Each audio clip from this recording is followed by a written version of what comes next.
December 11th, we are live on YouTube. Our Friday night normal going live thing. I've got some fun with the Rhotens, I think. I think that's what we call it. Yeah, we've got a couple things I want to go over tonight. Not a whole lot, but a couple things that I think might be useful for you guys. Dad and I are going to talk a little bit about sharpening router bits and maybe give you some tips and advice on that. I think Vicky would like to talk to you. I want more people to come on. So we have. Hey, son. Your son is here. Hey, Ryan. Hey, Ryan. But Ryan, by the way, I will be bringing both kayaks when I come to. And your fishing pole. Yeah, when I come to California. So, and we will, definitely bring your fishing rod. Anyway, so I want to get. Let's just talk about this first. So you guys saw on the Facebook thing, we're giving away a Nebo. What is this thing called? A bright light. A utility light. Yes, a Nebo utility light. I'm going to demo this for you in a few minutes just before we give it away. The box says extremely bright utility light. Yep. And that's the truth. 600% more light than a 60-watt light bulb is what it says right here. 6,000 lumens. This thing is, I'm going to take it out of the box, even though I'm not going to demo it right now. This thing is just amazing looking.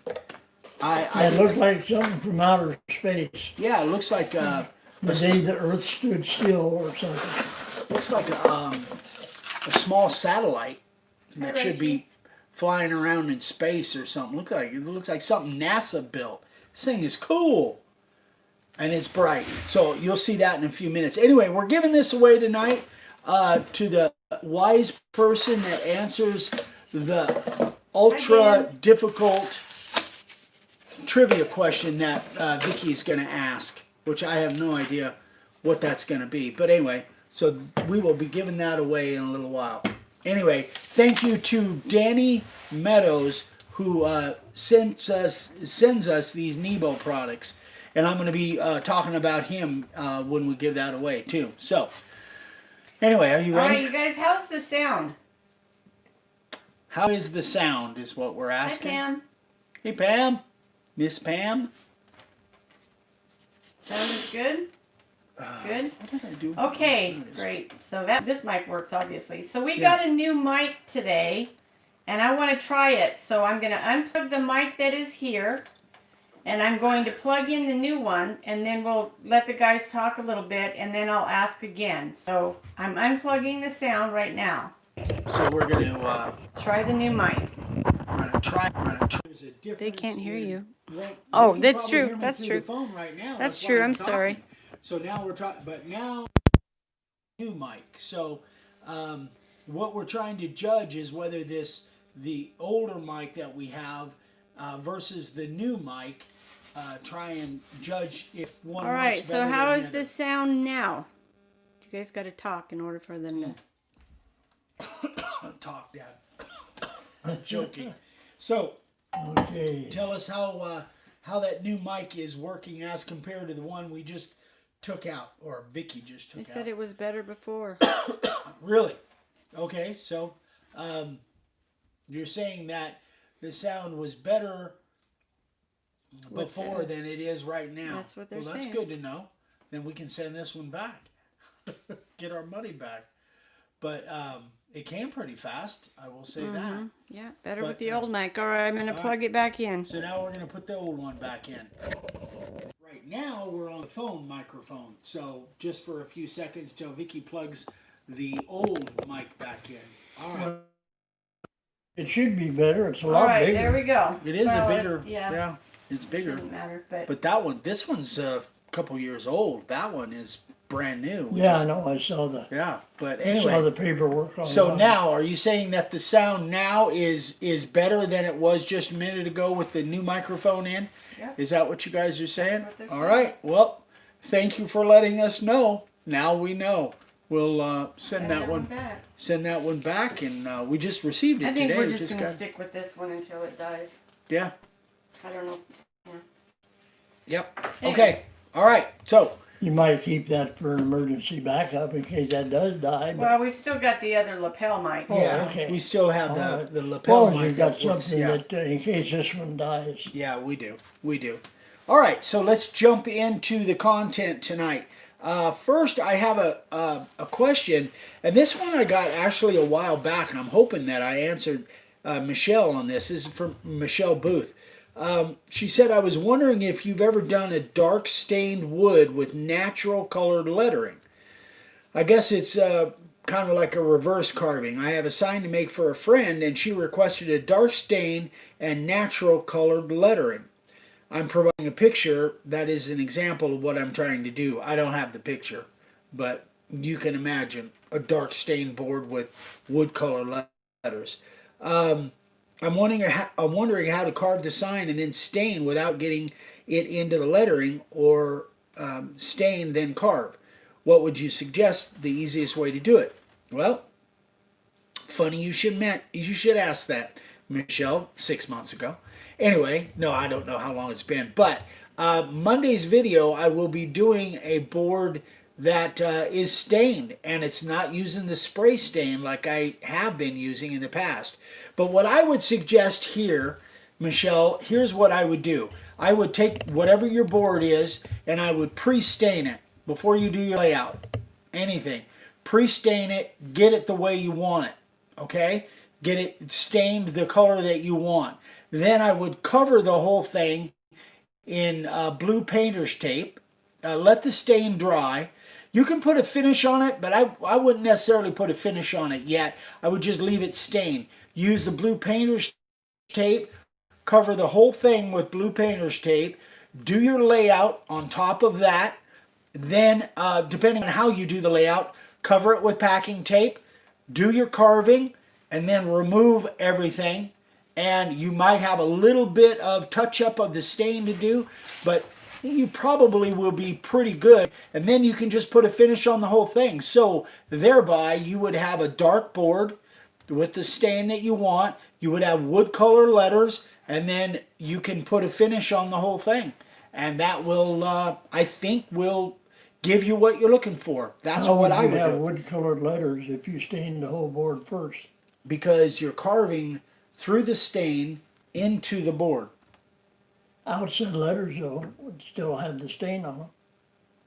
Wouldn't it be better, in my opinion, I hadn't heard this question, I know, we just talking about it but now. I'd just lay the sign out just like it's gonna be laid out. Then anything that's layout's gonna be carved, I would tape that off and then stain everything else. That's the way I would do it. But that's, You would have to mask off all of the carving? Is that what you're saying? just the part that's gonna be carving, sure. So you just this do is your interesting. layout, Okay. and cover that whole layout just with tape, whatever it takes to cover it with tape, and then stain everything else. And then when you take the tape off, you got the board to do your carving, and it doesn't have any stain on it.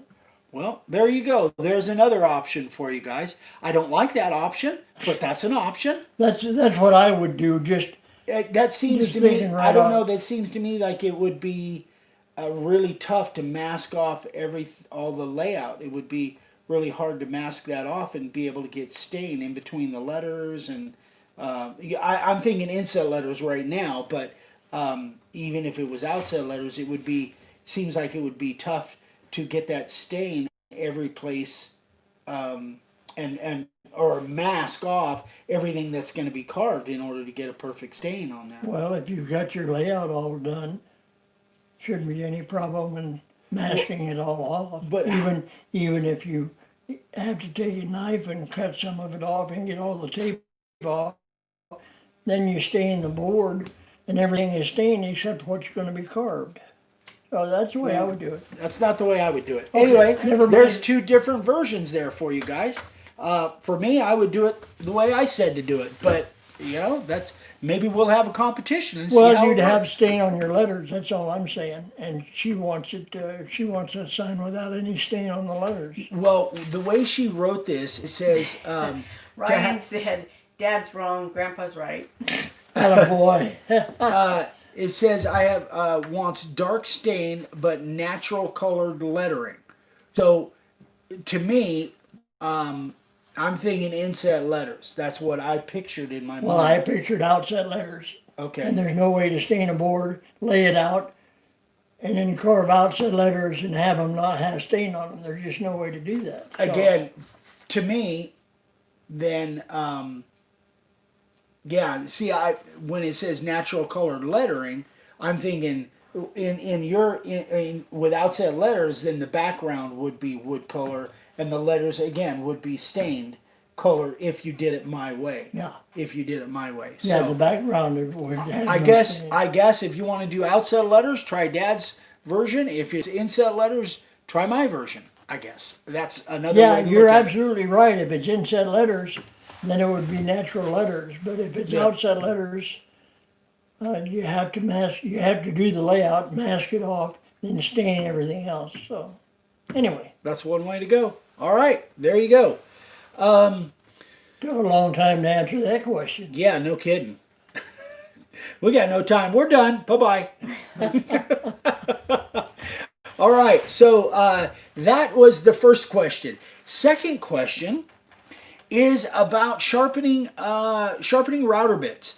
Now you guys know that premium members, they send their bits into us and we sharpen them for free because you're paying for a free premium membership, $10 a month, all of that. But if you're not a premium member and you send them to us, it's $7 per router bit. So if you're using very many router bits, our router bits, it makes sense to be a premium member.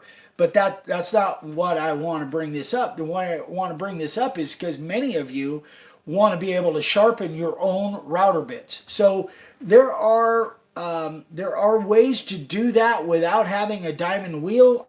I know that there are the credit card sharpeners out there, you know, the diamond hones, the credit card sharpeners. We've talked about that in And the past. those are used for just touching up the cutting edge. They're not used really as a sharpening tool. They're used for touching up the cutting edge. To really be able to sharpen a tool, you need a diamond wheel that's turning, and you need to know how to hold the tool on the wheel in order to do it. So give us some thumbs up, guys. Vicky's doing that behind the camera. So this is our bench grinder. Wow. What? Oh, this is our bench grinder. This is our diamond wheel. This is our regular wheel we never use. So somebody asked me a question the other day, Dad, and I want to pass this by you. What if they tried to sharpen their carbide on a regular wheel? What would happen? The wheel would just get ground away. That it would maybe rough it up a little bit, and you could knock the edge off by using a regular wheel. Well, this is a But coarse it won't wheel. sharpen it. There's just no way that wheel will sharpen carbide, because carbide is harder than that wheel. With one exception, if you get a green carborundum wheel that's made for roughing carbide, you can grind carbide with it. And you can even sharpen it if you get a fine enough grain with a green carborundum wheel. But they cost almost as much as a diamond wheel. And a diamond wheel will last 20, 25 years. I think the one I use, I've had it for over 20 years. This Carborundum gets worn down just like any other wheel. So to me, it doesn't make any sense unless you have. And when I was a tool grinder and tool designer, This way. I used to use That's right. the green wheel for roughing out a piece of carbide. Then I would use a diamond wheel for finishing. So you can use a green wheel, a carborundum wheel, and you can sharpen tools with it, but it's nowhere near as efficient. Doesn't do as good a job or give you as good of cutting edge as a diamond, and it's almost the same price. So why would you do that? But if you, the question, going back to the question, they said, what if they tried to sharpen it with a regular wheel? It just That would just take a piece of carbide and try to shape that wheel. It'll just disintegrate. Because carbide is so much harder than that. That'd be like trying to to cut a piece of glass with a butter knife. It just doesn't do it. It's Okay. Okay. it's just not That's a hard good enough. word picture there. It takes Good. takes an extremely hard surface to touch that carbide. I And know. Yeah. So I'm going to show this. This is our diamond wheel. One of our diamond wheels. I'm sorry, I'm directing you back I know. here. But yeah, that's better. Okay, is that better? Thank you, yeah. So this is our diamond wheel. This thing is at least 20, 25 years old, and I use it almost every day. Almost every day I grind, I sharpen cutters with that. I don't know if it's ever going to wear out because I don't know any different. I don't notice any difference today than when we first bought it. It just seems exactly the another same. thing that in a tool grinding shop where they grind tools commercially, they'll have a diamond wheel that has some sort of lubricant, water or something running on it. We've never used any kind of lubricant, any kind of water on our diamond wheel. And like he said, after 25 years, we still use it every day. So Okay. you get your money's worth when you buy a diamond wheel. So- they are expensive, but you get your money's worth if you're if you're going to learn to grind carbide tools. It's well worth the investment. So here's the reason I bring all this up is because I mentioned the other day on one of our videos, I mentioned this company, GRS.com, and I had a catalog from them, and I've got the catalog right here, and it was Chris Masters, that's who it was. Chris Masters called GRS based on what I had said, and the person that answered the phone didn't have a clue about what Chris was talking about. Chris told him about me. Of course, the guy didn't know anything about us. Of course, why would he? But Chris tried to explain to him what he was looking for, and the guy was just no help at all. So I took my catalog and I called my representative, GRS sales representative, which I haven't talked to in like a year and a half. Talked to Chelsea over there. And now I have set it up with her that if you guys want to get a diamond wheel or you have questions about it, give Chelsea a call, give GRS a call, ask for Chelsea Kessler, and I'll put this up to the camera. Give her a call and talk to her. She knows exactly who we are, exactly what we do. I've sent her links to our videos and different things like that. So she knows exactly who we are, and she will be expecting some calls for people that want to get a diamond wheel and sharpen these cutters. Now, that being said, understand, I have ruined a lot of cutters. Trying to learn when Dad was teaching me years and years and years ago, 40-something, 50 years ago, he was teaching me, it took me a while to get a hand at it. So understand that, you're taking, the convenience of being able to do it yourself is great, and that's great. But, you are risking damaging a cutter. Now, whether you damage it enough to where I can't fix it, you always have me. If you send it to me, maybe I can fix it. Maybe Dad can fix it. Can you tell us how much the diamond wheel is in there? In here, I will, I'll tell you right now, this is the page 49 of the catalog, says that and we recommend they get the finest grit that they can. Yeah. Yeah, the finest grit that Because you can. all you're doing is just sort of regrinding what's already there. So you don't need any rough wheel. You just need a real fine finish wheel so you can get a sharp edge. So this says the 1200 grit, which is the fine, is $100, $99.65 is what it says. Now, is that a current price? I have no idea. I didn't ask Chelsea about that. So you're looking at $100, which actually is surprising because I think we paid $150 or $200 for this like 20 years ago. So, but these are diamond wheels. So again, I can't guarantee any How prices. wide are these wheels? We'll just tell the width. Now the diamond wheel that I use is a 1/2 inch wide. Yeah. This diamond wheel is only like a 1/4 inch. I think mine is a 1/4. And this is the one Eric uses, but I like the 1/2 inch. It's what I used when I was designing tools as a tool and die maker, and I got used to the 1/2 inch, so that's the one I like. This does not say actually on this particular one. It doesn't say how wide it is. So you guys will have to find that out. So here is Chelsea's contact information. Leonard Davis asked if you could put her contact information also in your weekly email. I will in this coming week's email. I will put it in there. I will mention this on Sunday's weekly email. You get it? Mm-hmm. Good. Anyway, you guys need to contact them and get their catalog. Yeah. They've got more than just diamond wheels. They've got other things. Yeah. That may be of interest to you. And it's grs.com. That's their website. So anyway, if you guys are interested in getting a diamond wheel, it doesn't. We've got no skin in the game. We're not getting anything for this. We're just trying to pass on information that will be helpful for those of you that want to try to sharpen your own cutters.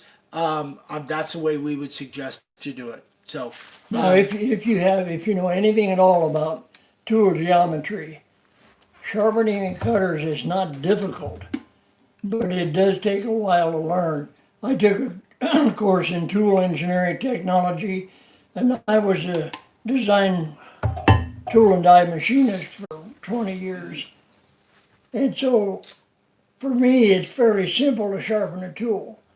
But if you don't know anything about tool geometry, you're going to have to learn that in order to be successful with sharpening tools. Randy Noble said I would have them so screwed up. Well, and that's the convenience factor that you guys have us to touch them up for you, and that's so it just. But there are some people that want to do it themselves, and I 100% get that. I do too. Yeah. Once you learn how to do it, then you'll find that helps you in doing other stuff as far as angles and a little about tool geometry.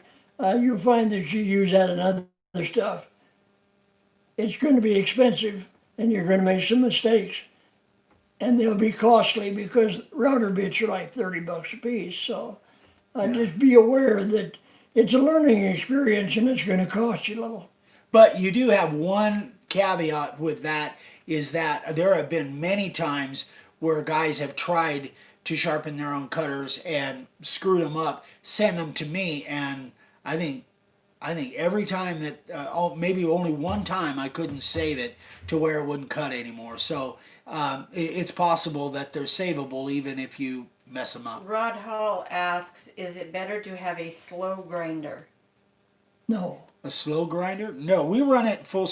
We run it. This is variable Well, that's not speed. multiple speed, is it? I was looking at it. I didn't think it was, but I was looking at it today. Look at that wheel on there, on the front next to the switch. Yeah. Isn't that variable speed? Yeah, it's variable speed. We run it at full speed though. Yeah, we run it at full speed, just like we do our router bits. Yeah. If you're sharpening with a diamond wheel and you have a variable speed grinder, run it at the maximum. Yeah. No reason not to. If you're doing 50 tools at a time and you overheat your wheel, that's one thing. But you're only doing like 1 or 2 cutters at a time. You're never going to overheat that wheel, so run it at maximum speed. Okay, there you go. All right, guys. All right, so let's do the giveaway. You're going to demonstrate that Oh later. yeah, that's right. I'm going to Oh demo. my gosh, you guys, right, cover your eyes. And many of you have written on the Facebook post that You guys are going to have to decide where you plug that in. I don't recommend it for a lamp, but it'll work. That's just one light? No, that's all 3 Oh. of them, Okay. but they're pointed straight Oh, up. I gotcha. See, this thing is. Right in your dad's eyes, babe. Oh, sorry. That's all right. This I can thing is stand cool. So if you've got it, anyway. Just lit the lamp up and turn it upside down so they can see Yeah, what no, it don't does. aim it right at the camera. Oh, There you go. that's an operating table. That's Holy pretty cool. Toledo. Your tablecloth's dirty, babe. Thank you. Well, if All somebody right. wouldn't sit there and eat every meal and I slobber guess so. all over the What a All neat right. light. Anyway, that I thing's cool. I think I'll actually buy one of those and put it out in the. I know several people posted on Facebook because I posted a picture of it on Facebook. They said it. One guy said it's the best light he ever bought. Now I got blind spots on my eyes. All right, guys. That's amazing. Pam, by the way, Pam, yes, I will email you. So this is. Go ahead and let's give it away. So here's the question. It is a 2-part question. If you just answer one part, you won't win, okay? Domestic only, right? Domestic only. Yep. Here's the question. One of my favorite Christmas movies, or shows, whatever, it's not really a movie, is Rudolph the Red-Nosed Reindeer. Who did the voice of the snowman that comes out and talks at the beginning of the movie? Who's the voice? And what is the snowman's name? Ooh, I know the first part. I don't know either part. Oh, you will know as soon as you hear Yeah. who the snowman is. You will know. Okay. Well, It's a 2-part question. Who was the voice of the snowman, and what is the snowman's name? You didn't. Oh, hold on. Rod Hall. No. Oh. It's not Nero Ives. Mid-State Rustics. That's Donald Spicer. Donald Spicer got it. Burl Ives and Sam. Oh, Burl Ives. Burl Ives. Can you write not Rod, who was it? Who'd you say? Mid-State Mid-State? Rustics, yeah, That's Donald Donald Spicer. Oh. Donald Spicer. Yeah, it was. Rod, you almost got it. It wasn't Nero Ives. It was Burl Ives. Dang, autocorrect. Yep. Donald Spicer. Congratulations, Donald. way to go, Don. You're going to love that light. I don't know where you're going to put it, but you're going to love it. So now Wherever you put it. I want to give a shout out to Danny Meadows. And if you guys want to buy one of these, Somebody says Burl Ives and Olaf. and Olaf, if you guys want to, here is Danny's information. So you guys, and this is in my weekly email that I send out too, I believe. So that's his Jim Price parts, and he's got tons of Nebo products on there. You guys know he sends us stuff, and I just love these products. They're just cool. It's my favorite flashlights, and you know I believe we got to get a couple of them things. Anyway, so Danny Meadows, thank you, my friend. Thank you so much, and Jim Price parts. Gary Litchfield says, I have 2 of those lights in my shop. They're fantastic. Yeah, those are stinking cool. You got to have some of those. in Rod there. said, Rod Hall said, I fat thumbed it. Fat thumbed it. That's how he came up with Nero rather Than Burl. than Burl. Okay, so that is about Oh, it. wait a minute. Okay. He said to keep the light. What's his name? Donald. Donald Spicer said keep the light. He's already got one. But if that's the case, we'll give it to the next person that guessed, and then we'll Oh. send him, I don't know, a shirt or something. To Donald. Yeah. Okay. So. Well, that's your call. You're the Donald, we're gonna send you a T-shirt. I gotta go back here. So is there somebody that answered it after Donald? Yeah. Okay. I'll make you a keychain with your name on it guy. too. Old bearded guy. Ooh, I don't know. I don't know who that is. Who's old bearded guy? Other than the guy sitting at the Other table. than me. That's what I was going to say. Other than the guy sitting at the table. Who's old bearded guy? That's his screen name on there. Huh? That's the name. Huh. Yeah. I'm not familiar. Some of them I know, but that one I'm not familiar. Old bearded guy. And tell Donald. He said a new guy. LOL. Okay, so send me an email, Vicky with DaveSigns@gmail.com, with your name, address, and I will email you, or I will send you that light. I need to know a name though. Yeah. Name and address. Well, yeah, on the email, but Yeah. I want to know what his name is now. Yeah. So what's your name? So write Donald Spicer.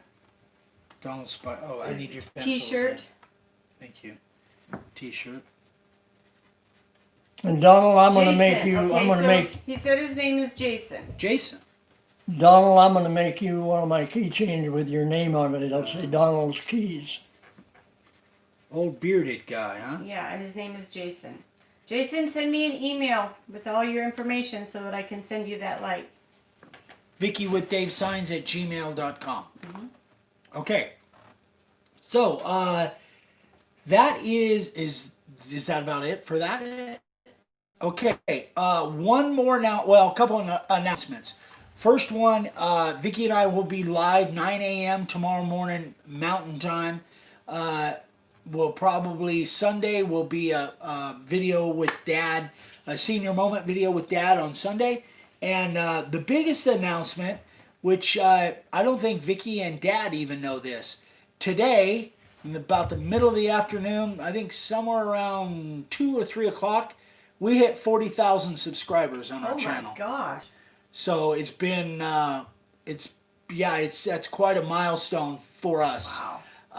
It's been kind of inching up there, but to this afternoon we hit 40,000 subscribers. Yes, Scott, we did. That's a lot of eyeballs. Thank you to all of you that take your time to watch what we do and comment. That's a huge milestone. It took us 11 years to get there, where some YouTube channels and Instagram get there in like 18 months. But we do what we do, and we don't have a huge audience, but every one of you means something to us. Well, so we appreciate started this whole thing to help other people. And from what the feedback that we get, we have helped a lot of people. And that's the number that we've helped is more important than just the number of people that watch. Yeah. As far as I'm concerned. Yeah, absolutely. And that's still our focus today, Yeah. with all the content, all the stuff that we do. So that's still our focus. So again, it's a great milestone. We want it to be more than that, but we're very, very happy and thankful and humbled that we've reached this milestone. So we'll Keep doing what we're doing. We'll keep doing what we do. And we thank you. Yes, and we do. We're very, very humbled and grateful. So thank you, guys. Thank you so much. Linda says I try to watch every day and all the new ones, live ones. Well, thank you, Linda. Thank you so much. We appreciate that. So do us a favor. Give us some thumbs up. We'd love to have as many thumbs up. Share the video when you think it's appropriate. And what I've been hearing lately is YouTube, the more comments that you have on your YouTube videos, the more YouTube will put you up in the algorithm for whatever reason. Well, that means they'll show your video more as a recommended video. The more nice comments that you've got. Right. So Scott, there was no ornament in there. An ornament in where? I'm not. The card that he sent, the Christmas card. Oh, I don't know. I didn't see it. I showed it. The one from Scott? Yeah. No. You told me that it came today or yesterday, but I didn't have a chance to look yet. Okay. But thank you, Scott. All right, that is it, guys. We're out. Of being gone. Okay, yeah. Also, thank you, babe, for reminding me. The 23rd through the 27th. We will not. Well, we'll be shipping orders on the 23rd, but the 24th, 25th, 26th, we will not be shipping orders because Vicky and I will be over in California doing our Christmas thing over there. And so anyway, any orders that you need to go out, definitely get them in to us by the 23rd, and we will be shipping on the 23rd, and then we're hitting the road. So Dad's going to stay here and hold down the fort. Well, somebody's got to eat the leftovers from Christmas dinner. Yeah. I volunteered to do that. Taking one for the team. I appreciate that. Okay. And I'm in my 6th year. It was 6 years ago this Christmas that I had my heart attack and my quadruple bypass. So this is my 6th Christmas as a gift from God. So I'm appreciative. Yeah. Okay, you guys, that is it. We're out of here. Sam just came in. Sam Dietrich. Hey, Sam.